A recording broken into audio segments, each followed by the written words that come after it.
Stuttering is a complex communication disorder that affects more than 3 million people in the United States alone. Rick Albin spoke with someone dealing with this condition for tonight's 7 conversation.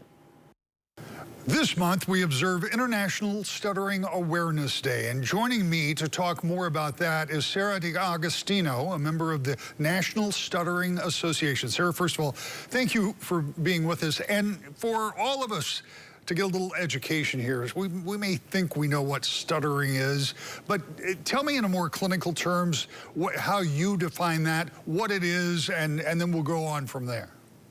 Yeah, thank you. Well, thanks for having me here.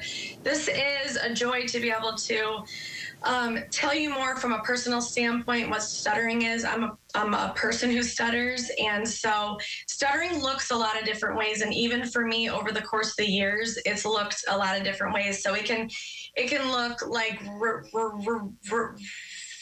repetitions. It could also be silent blocks, which isn't too good for TV. You might think that the screen is frozen for a second.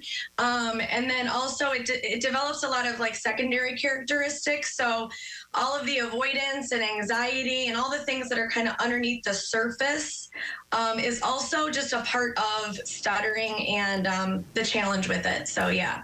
Everybody watching has either observed someone in all of those scenarios you just talked about, or they've experienced themselves. So up until now, and it seems this has been around for a long, long time. This is not new, but there is research that is going on, and I'm interested to know what, if anything, you're discovering, and if that will lead to some type of relief for those who suffer from stuttering.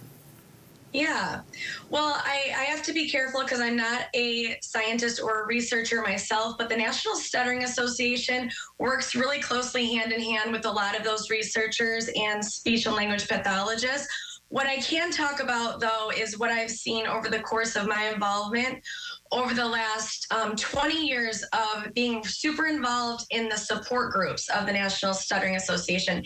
It means so much to a person who stutters to know that they're not alone and to really see someone else that looks like them, that is having success in the world, even when they're disfluent or even no matter what kind of fluency that they have. So I've firsthand witnessed for myself, and as well as hundreds and hundreds of other people who stutter, the fact that when we get into community, we can empower each other and find, that inner strength. And then we're able to utilize the tools and the techniques and the science behind what can help us manage a more fluent pattern of speech, but knowing that that's not the whole goal. The whole goal is to be, the most that we can be as a person. So we've just got a few seconds left, but it's 2023, and I shouldn't have to say it, but in order for those folks who are dealing with stuttering, obviously we need as a society to be understanding and acceptant and understand what's going on, but what beyond that is the message you would like to spread, particularly for people who may be looking for support? Yeah, well, I knew that this would be a short segment, and I wanted to make sure that everybody and anyone who stutters and who is invited, or who is loving a person who stutters, is invited next Monday night.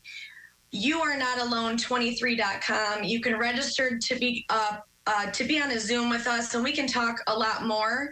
And it's just really important to know that you're not alone, that there are a lot of tools and techniques out there, and that connecting is really the best way for us to do that. So youarenot alone23.com is where they can find more information. Sarah, thank you so much for being with us. Thank you.